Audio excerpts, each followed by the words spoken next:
Magandang araw po sa inyong lahat mga kababayan at welcome back dito po sa PNR. At ito nga mga kababayan, breaking news, grabe to.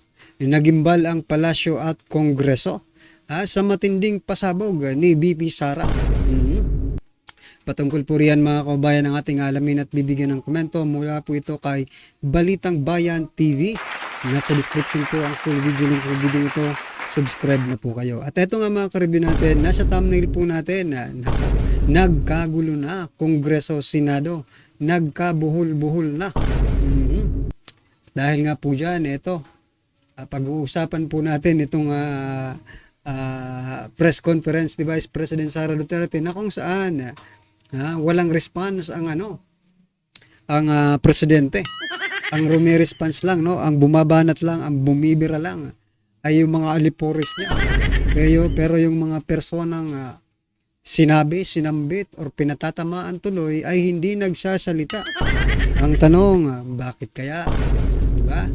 At ito pa mga kababayan, itong si DOJ Secretary Boying Rimulya, nako, pag-aaralan kung anong pwedeng maging kaso or consequences dito kay Vice President Sara Duterte dito sa kanyang sinabi, no, na pagpapahukay, no, sa libing ni former President Ferdinand Marcos Jr. Nako talaga. Mamaya pag-usapan po natin yan. At ito pa.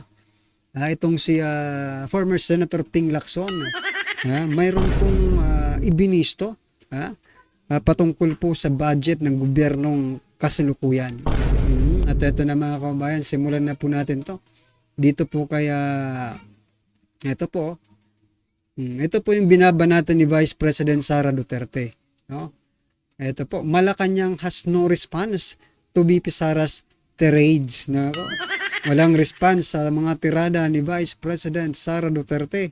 Ang Malacanang. Sasabihin na naman nila, ay baka hindi dapat patulan yan.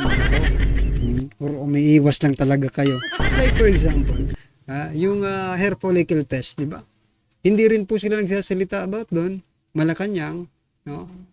And yan, wala tayong nakuhang hindi natin napilit or hindi natin pa-drug test itong si President Bongbong Marcos Jr. Parang ganun rin ang gusto nang palabasin, no? Wag na lang patulan. Talaga ba?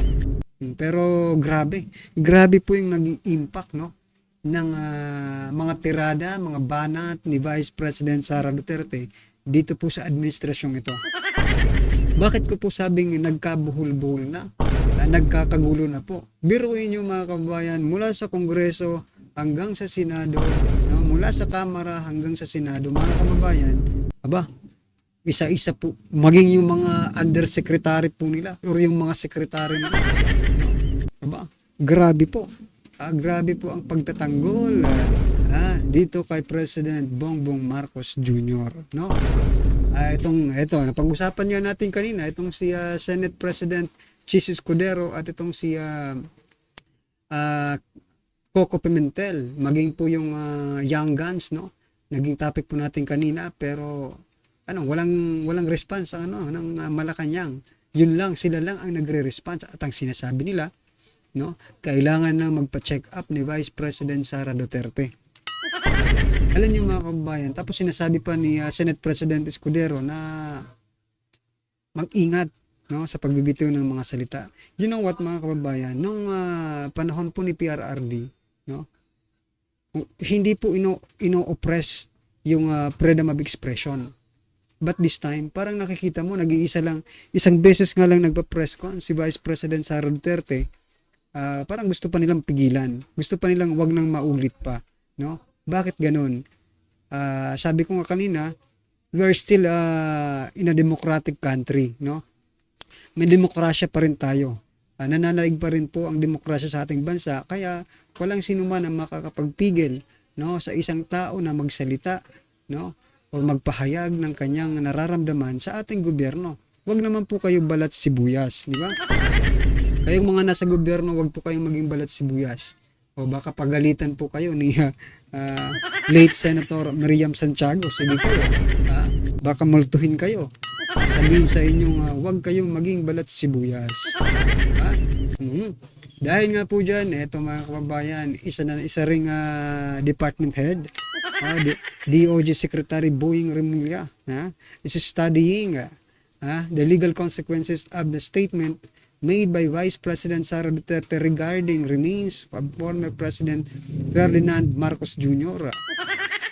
Ibig bang sabihin, mga kababayan, yung sinabi po ni Vice President Sara Duterte, no, it is a violation of the law, no? Kasi magkakaroon ng legal consequences no? Sa panahon po ni PRRD, napaka po we are very free, no? Na batikusin ang gobyerno.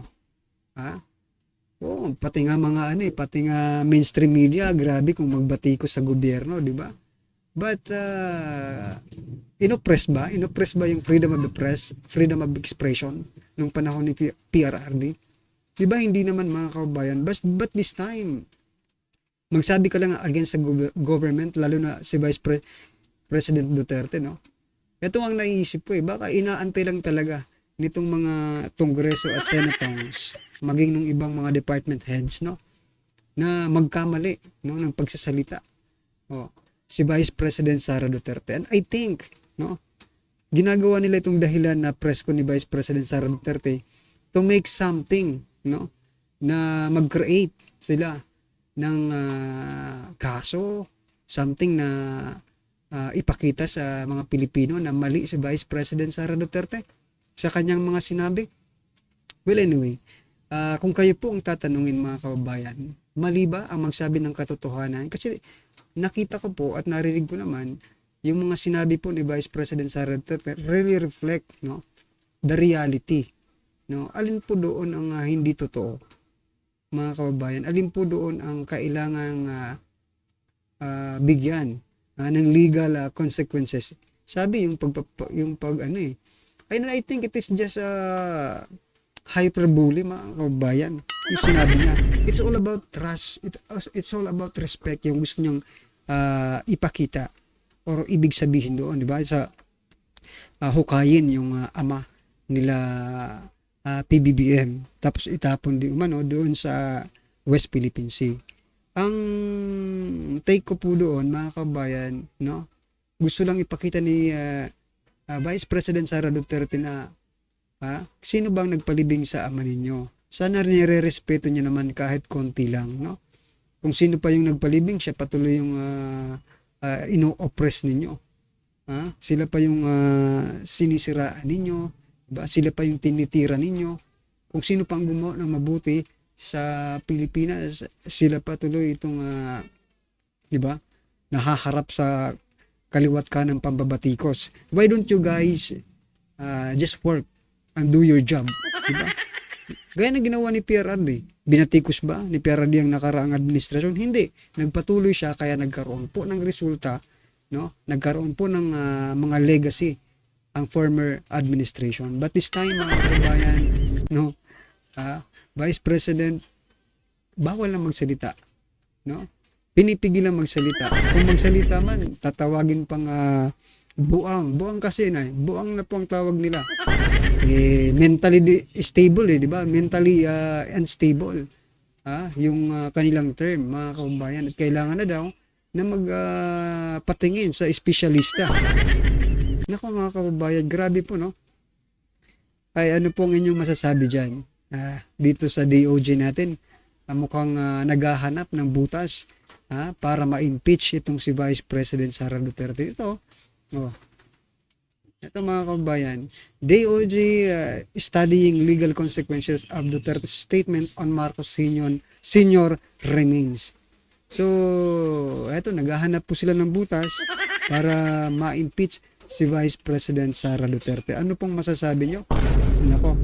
Dito naman sa video ito, mga kababayan, na ipapakita at ipaparinig po natin sa inyo, ay ito po talagang katotohanan, no? Sa panahon lang ni PRRD nagkaroon ng pinakamalaking pag-veto, no? Ng proposed budget, mga kababayan. Kasi pinag-aralan ni PRRD, no? Pinag-aralan niya po. Dito siguro hindi na nga tinitingnan yung libro, pirma na lang ng pirma. Di ba? Ito, pakinggan po natin. Binulgar ni former Senator Lacson ang budget. For the next year. 6 trillion. Nasisilip-silip ko, pero yung last na nakita ko yung for 2024. Yung 2025, hindi ko pa nakikita. Ang una ko nakita yung 2023 na kung saan, ewan ko, 2023, 2024, hindi lang double appropriations, may triple, may quadruple, umabot pa ng quintuple, meaning, isang item, 5 beses pinondohan. Ewan ko kung paano nakalusot yun. Kasi So yan mga kababayan, isang item, no? Isang project, 5 beses pinondohan. Sa administrasyon ngayon, 2024 2024 ba? 2023. Basta sa administrasyon ito. See that mga kababayan, saan napunta yung first, second, third budget, no? Tapos, may pang-5 pang budget. Grabe mga kababayan, dapat talagang siguro ko kaya pinagtutulong-tulungan nila si Vice President Sara Duterte, no? To make sure na hindi na ito makapagsalita pa at hindi na sila maistorbo sa kanilang mga ginagawang kalokohan. Grabe talaga, no? gaan na yung nakita ko eh. Tapos quintuple appropriations. Saan pupunta ngayon yung 4? Dahil meron ng pondo yung isa na item. Pareho. Ang masaklap ito, multipurpose building. Isang multipurpose building na meron ng item, meron ng budget, bakit papondo mo pa ng 5 times over? Tatatandaan ko lang, nagpala ko ng resolution nun, gawing transparent yung bicameral conference. Kasi alam mo, ang kalakaran, yung BICAM, yun yung third chamber, hindi lang basta third chamber, most powerful chamber. Walang transcript, walang minutes. Ang problema doon, pag upo ng mga members, no? Open, acknowledgement, pagkatapos magkikreate ng small group BICAM. Pag sinabi mong small group BICAM, ito 2 tao lamang. Yung chairman ng Appropriations Committee ng House at saka yung Finance Committee chairman ng Senate. So silang dalawa na nag-uusap at minsan, pagka nag-meet ulit, nag-resume yung bicameral conference, abay, naka-ready na lahat yung pipirmahan at kung hindi ka pipirma, napaka-kontrabida mo, malamang sa hindi, ma-reenact yung budget. Ang kakapal nun, wala ka naman time na basahin yon. So, ang daming pages, iniikot na lang yung mga page, yung mga pipirmahan. So ano po ang ibig sabihin dito ni former Senator Lacson, mga kababayan? No? Dito po sa bicameral meeting na itong sinasabi ni former Senator Lacson, I think base po sa kanyang pagsasalaysay, parang nakukuha ko na yung gusto niyang sabihin na dito nangyayari yung sinasabing insertion. No? Yung pagsisingit ng mga pondo na wala naman doon sa original proposed budget. So, kaya siguro nagkakaroon ng 5 times, 4 times budget ang isang project, mga kababayan. No? Tulad yun ang sinasabi ni Senator Lacson, hindi na po nila binabasa. But take note, sa panahon po ni dating Pangulong Duterte, no? Nung panahon po ni dating Pangulong Duterte, nagkaroon po ng pinakamalaking veto item, mga kababayan, sa history ng Pilipinas. No? Ibig sabihin, si dating Pangulong Duterte lang ang nagbasa ng kabuuan ng proposed budget with that year. No? Kasi hindi niya naman, di ba, hindi niya naman masisilip yun eh. Hindi niya naman makikita yung kung hindi niya binasa yung libro. Di ba? Ibig sabihin lang ngayon, walang pagbabasa, walang check and balance doon sa mga proposed budget as long as it is being proposed, no, ng House at Senado. Congratulations. So ganyan po pala ngayon, mga kababayan, no? Lalo na ngayon, diba? Ay nako, anong masasabi niyo, mga kababayan? Siguro talaga ito ang dahilan, no? Kung bakit ayaw na ayaw nila sa Duterte. Kasi nung panahon po ni dating Pangulong Duterte, wala kang makikitang corrupt. Dahil takot po silang gumawa ng korupsyon. No? Pag gumawa po ng korupsyon, ay diretso na po. No, diba? Ano sa palagay niyo mga kababayan? No? Itong mga tirada nila kay Vice President Sara Duterte, no? Itong sunod-sunod yung mga attacks nila eh. From Senate, from Congress to Senate, bawat isa gustong magsalita against Vice President Sara Duterte. Ang tanong, bakit? Bakit? Bakit gusto nyong birahin si Vice President Sara Duterte? Wherein, yung sinasabi niya naman ay totoo. Di ba? Grabe talaga. Well, anyway mga kababayan, ito, pakinggan po natin to at bigyan natin ng reaksyon. Pag-uusapan natin ngayon, ito po, no? Yun pong sinasabi po ng mga kalaban ang turing natin sa kanila, kalaban maging ng media, na ito ay paglilihis, no? Ito po ay isang taktika para malihis o matabunan yung issue laban kay VP Sara.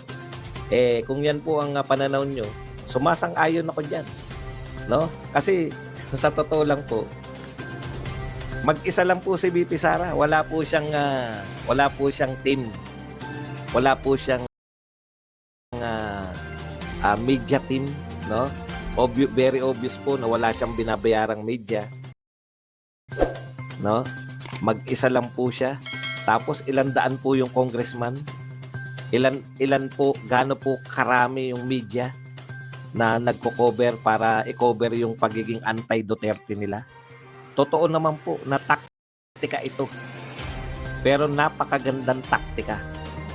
Taktika ba para ilihis ang katotohanan? Hindi po, no? Kaya po nalilihis yung ano yung sinasabi niyo bang mga issue? Matabunan yung issue. Yung issue po na inuungkat ninyo, tinitilad-tilad ninyo yung 125. Ilang taon na po yan? Opo, ilang taon na yan. Ilang taon na po yung issue na yan, yung 125. Hanggang ngayon, hindi pa kayo makamove on. No? COA na po ang nagsasabi na wala naman issue. Inaano lang, dinadramahan lang po nila eh. Nagbibigay lang sila ng drama sa 125. Kunwari, may bago sila natuklasan. Wala na pong bago dyan. So, yan nga lang pong nakakalungkot mga kababayan, no? Kasi pinapasahod po natin itong mga tongrista, itong mga senators, no? Para gumawa ng mga batas, no? Na makakatulong sa ating bansa. But then, no? Ang ginagawa po nila, tirahin yung mga Duterte, no? Kahit ikaw, for example, ako, no? Alam niyo naman na Duterte supporters ako. Pero nagbabayad po ako ng tax, ha? O parang ginigisa po ako sa sariling mantika. Kasi yung binabayad kong tax, ibinabayad sa kanila para birahin ang mga Duterte. Diba? Ginigisa po tayo sa sarili nating mantika, mga kababayan eh. Di ko rin alam kung bakit itong mga senatong sa tongrista, no? Hindi nakikita yung yung pagkakaiba. For example na lang, yung 125 million na lagi nilang pinupukol dyan kay Vice President Sara Duterte. No? But they can't even say something dito sa 5,500 flood control project na tapos na. Bakit? Kasi mismo sila involved eh. Like for example, dito kay Stella Kimbo. No? Marikina, laging binabaha. Pero, nako, milyones pala ang pondo. May 90 million, 20 million na pondo para sa flood control project. So ang tanong, saan napunta? Kaya nga, nabasa ko kanina sa ating mga kababayan, no? Sa kanilang mga comments, sabi itong mga nagsasalita ngayon, no? Na mga senador, itong mga kongresista na nagsasalita against dito sa naging press conference ni Vice President Sara Duterte, pwede ba kayang i-check yung kanilang distrito, no, about sa flood control projects nila? Kasi baka mamaya mga kababayan, kaya sila salita ng salita para hindi mapag-usapan yung distrito nila about dyan sa flood control na yan. Kasi ang lalaki pala ng ng budget about dyan sa flood control project. Kaya nga umaabot ng 1.4 billion, no? 1.4 billion everyday ang ginagastos dyan sa flood control projects na yan. So, ang tanong, saan napunta? Which is Saan bang mas malaki? Ang 125 million, no? Na questionable ang pagkakagamit, or yung 125 million ni Vice President Sara Duterte na na-explain na at inaudit na ng COA at meron na pong result, no? Na wala namang anomalya. Uulit-ulitin nyo pa ba ang 125 million kesa dito sa 1.4 billion everyday ginagastos ng gobyerno para sa flood control project, di ba? Kung may mga utak lang talaga. May mga utak naman siguro talaga ito. I mean, kung talagang para kayo sa bayan, no? Kung talagang mahal nyo, kung talagang pagsiservisyo muna sa bayan bago sarili ang principle ninyo, no? I think mas uunahin nyo pong imbestigahan. Kasi tapos na kasi yung 125 billion eh. Sana naman mabuksan nyo yung flood control project, imbestigahan nyo. Tapos yung pagtatransfer ng fund ng PhilHealth doon sa National Treasury. Tapos yung pagbebenta ng 25 tons of gold, imbestigahan nyo rin kung saan napunta, di ba? At marami pang iba, JSIS. May issue rin eh. Pati sa SSS, pagdating talaga sa pondo, loto pa. Yung loto, bakit hindi nyo ipagpatuloy yung pag-iimbestiga? No? We're in. Mga Pilipino, tayong lahat ang makikinabang kapag imbestigahan nyo yan. Pero dito po, sa 125 million na sinasabi nyong kay Vice President Sara Duterte, sino lang ba ang nakikinabang? No? Parang walang nakikinabang na Pilipino sa pag-iimbestiga dyan. Wala pong nakikinabang. Ang nakikinabang lang, yung mga gustong siraan ng mga Duterte. Yun lang, mga kababayan. No? Well, anyway, ano po ang inyong reaksyon, opinion patungkol po sa video ito ay comment lang po sa baba. Para at least alam po ng ating mga kababayan ang inyong opinion. Maraming salamat po.